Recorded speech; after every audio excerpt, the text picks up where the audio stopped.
So Raymond tree-based algorithm. As mentioned earlier, that Raymond's tree-based algorithm is also a token-based algorithm. And what happens in this algorithm, the different sites are logically arranged as a directed tree such that the edges of the tree are assigned direction towards that particular site which has the token. It may be the root of the tree or it may be any other nodes. And every site maintains a local variable. That variable is known as holder, and which is going to point to an immediate neighbor node on a directed path towards the root node. So the holder variable, which is maintained at the particular all the sites, it is going to define the logical tree structure among the sites. So if you are going to follow the holder variable at a particular site, every site has a directed path leading to that particular site which is holding the token. So as far as the root site is concerned, at root site, the holder points to itself. That node which contains the that contains the token, the holder variable of that node points to itself. Now you can see an example of Raymond tree-based algorithm like this, in which we have many nodes.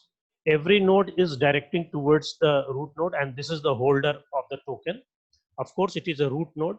So whenever any site wants a request for the token, it will go through the subsequent sites to the token holder. Now, it is also need to mention over here that every site keeps a FIFO queue, that is first in and first out queue, and that queue is known as a request queue, which stores the request of these neighboring sites that have sent a request to that particular site. But still, it is not sent the token. Now, let us discuss about the algorithm. Now, the algorithm consists of three parts. The first one is requesting critical section. So what happens when a particular site wants to enter into its critical section? It sends a request message to the node along with the directed path to the root, provided that it does not hold the token and its request queue is empty. So these two conditions are to be there. So what happens that whenever if the request queue is empty and it does not contain the token, so what it does, it then adds the request, whatever is sent by the site, to in its queue, that is called request queue.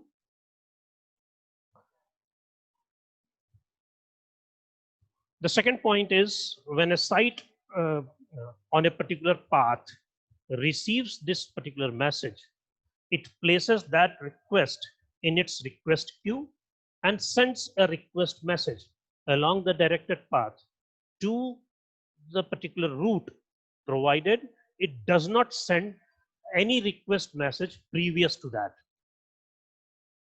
It may be possible that previously some node has site has requested and it has already sent the request message, provided it has not done it.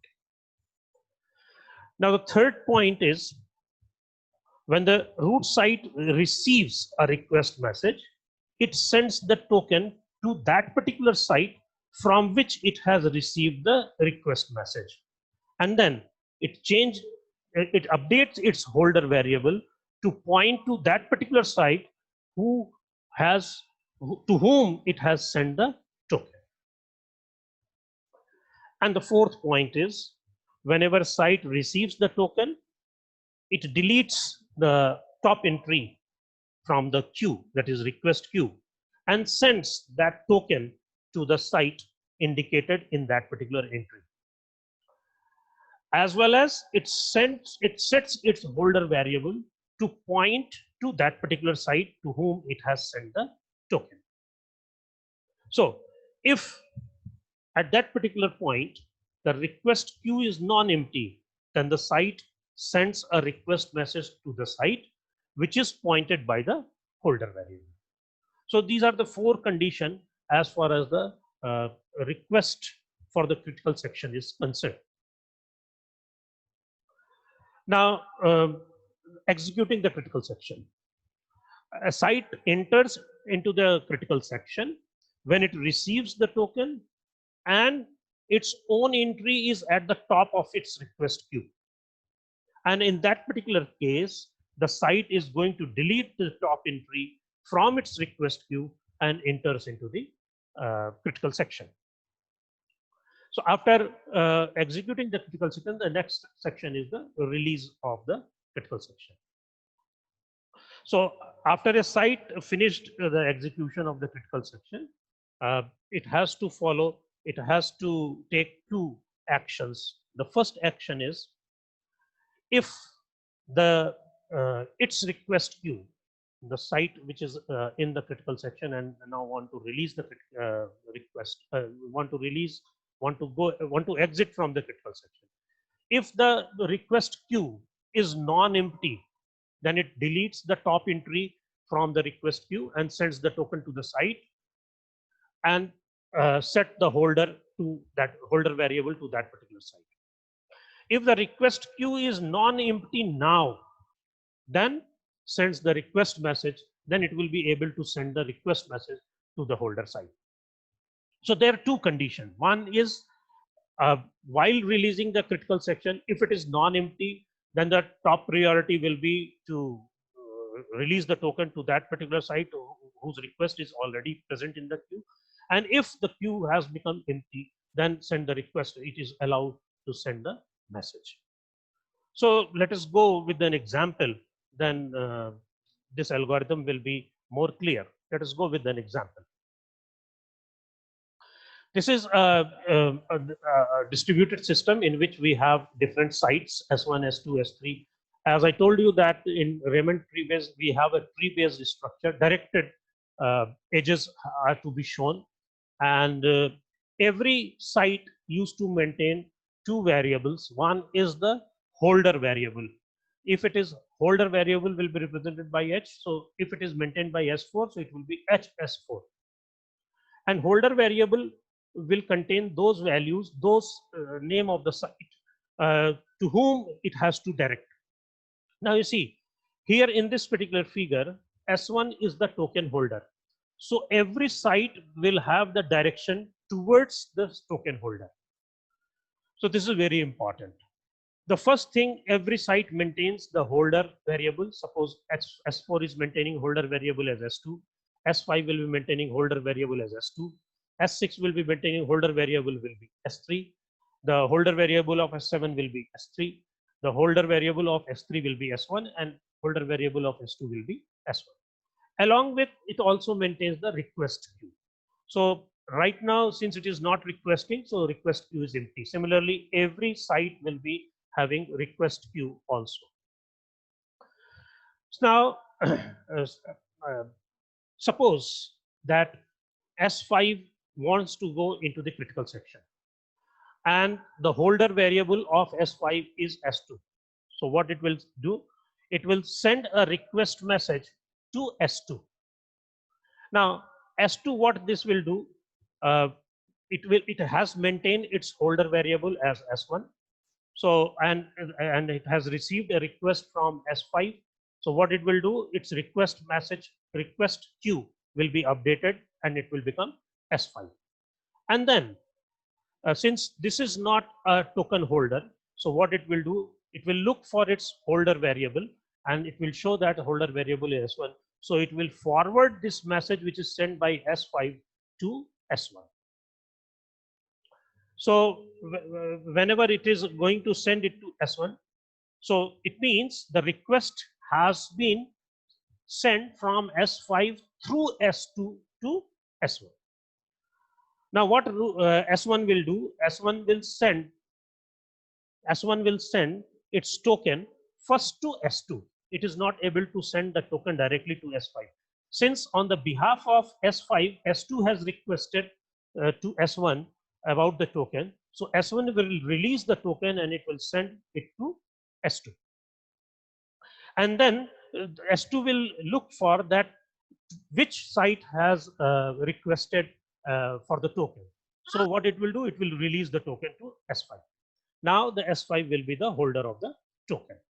So what happens whenever S1 is releasing token and it is sending to S2, the direction of this graph will be changed. It will not remain as it is. It will change to this direction. And when S2 is sending the token to S5, the direction of the graph will be changed. And this will be leading towards from S2 to S5. So in the step number 2, it has been shown that on the behalf of S5, S2 has sent the request message to S1. And as far as the holder variable of this S1 is concerned, since it is having the token, so it will the value of the variable will be self. When it is received by S2 and it is sent to S5, and whenever S2 is going to receive the token, the holder variable will become self. But the request message says that request entry says that it is the request of S5. So S2 will send this token to S5, and S5 will be holder of the token, and this direction will also be changed. See, now the direction is also changed. So in this way, the S5 will receive the token and it will go into its critical section, executes it. Now, if S6 wants to go into the critical section, so first of all, it will send a request message to S3. S3 will send a request message to S1. S1 will send a request message to S2, and S2 will send a request message to S5. So how S6, so whenever a request message is received by S5, if it is not executing its critical section, if it is executing its critical section, it will do nothing. But when it receives a message and critical section is over, so what it will do, it will release the token to S2, then the token will be released to S1, then S1 will release the token to S3, and S3 will release the token to S6. So whatever is the top entry in the request queue, it will send the token to that particular. So in this way, the Raymond tree based algorithm used to work.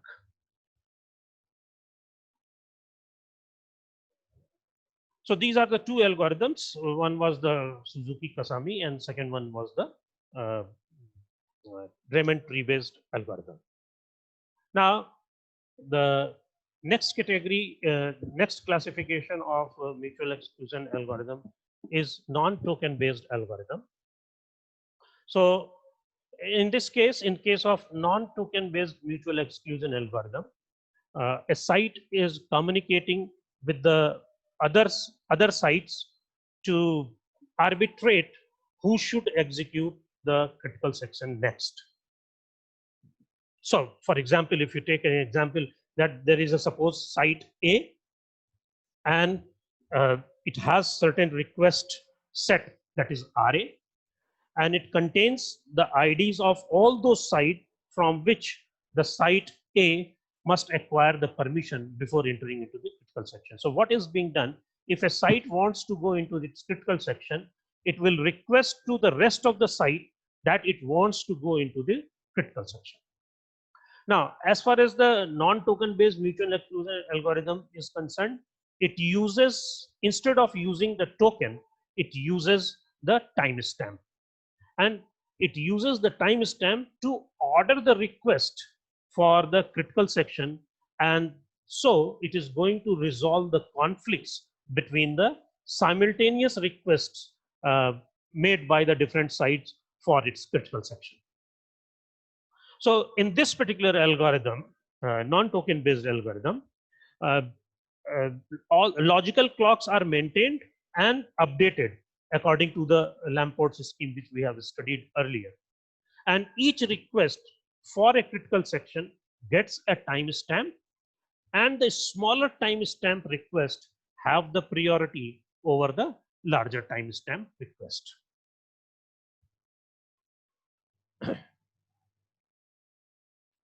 So the first algorithm in non-token based algorithm is the Lamport's algorithm.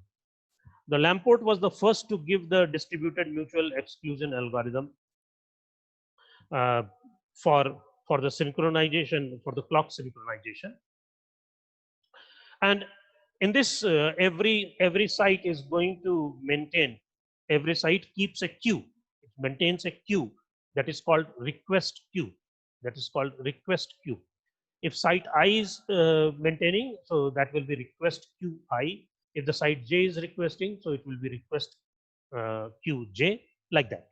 So it keeps a queue which contains a mutual exclusion request ordered by their timestamps.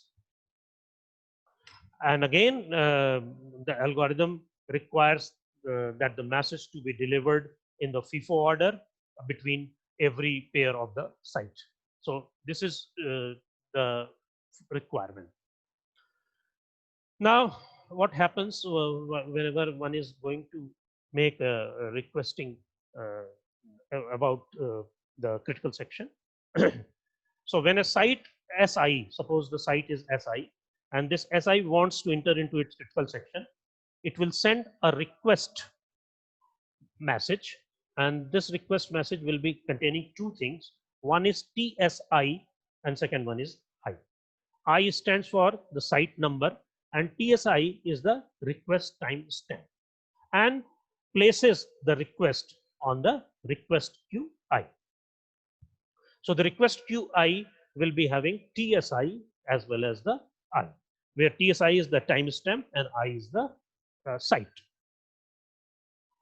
The second point is, whenever a site SJ, suppose SJ is going to receive the request, and going to receive the request in this form, that request TSII. This is a kind of a message which is being received by site SJ, which has come from site SI. It is going to return a time-stamped reply message to the site SI, and places the site SI's request on its request queue, and that request queue will be request queue J. So idea is very simple. Request message is going along with the timestamp to the requesting to the other sites, and whenever a site is going to receive, it is going to whenever it is being replied by that particular site to the requested site, and whatever request has been sent by the site is being also maintained by the replying site. Now, as far as the execution of the critical section is concerned, when the SI has received the reply from another site, so site S1 enters into the critical section, but it is going to enter into its critical section when these two conditions are being followed. Now, out of this, the first condition is that SI has received a message with the timestamp larger than the timestamp which is sent by the site SI from all the other sites.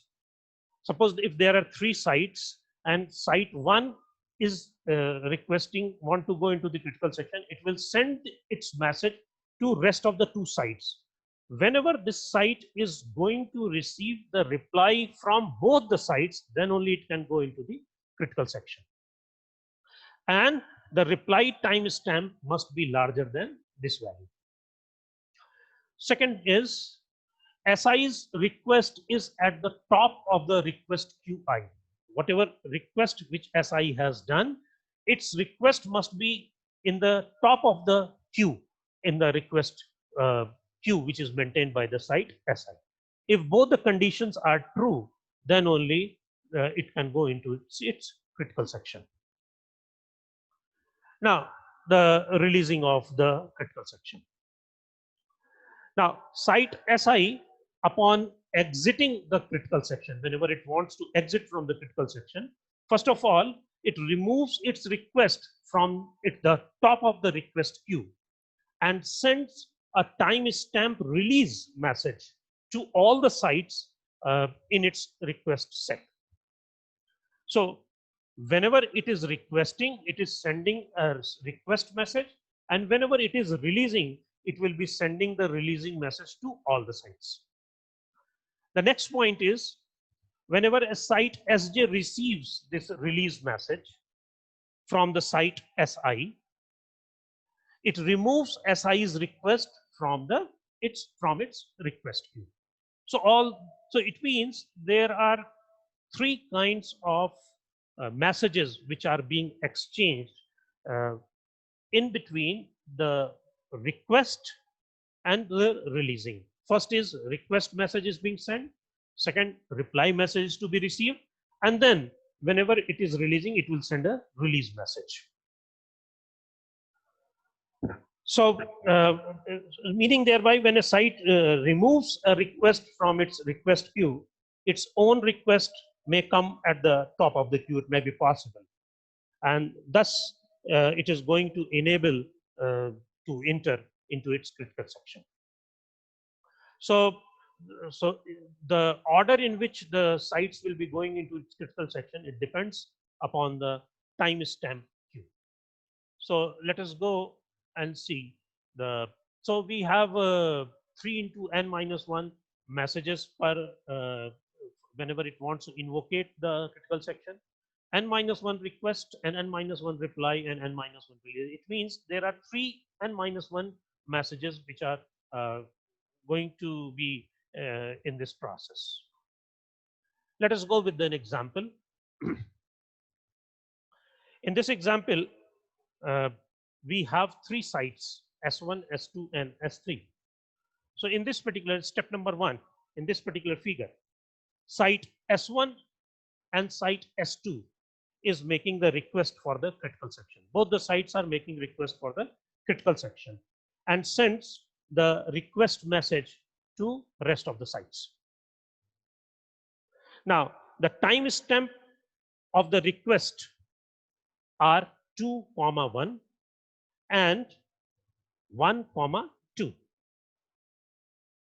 where this 1 stands for S1 and this 2 stands for S2, and this 2 stands for the request 2 and this stands for request 1. Now in this step, in the step number 2, S2 has received a reply message. S2 has received a reply message from S1, as well as S2 has also received a reply message from S3. So these 2 messages are being received by S2. So when S2 has received both the reply message from both the side, and S2 request is at the top of the queue, because 1, 2 is in the top of the queue. Why? Because this is the request message which is sent by S1 after the S2. So that is why it is 2, 1 and it is 1, 2. So since the request queue contains first 1, 2, which is the request message of the request queue of the S2. So it is on the top of the queue. So S2 will enter into its critical section.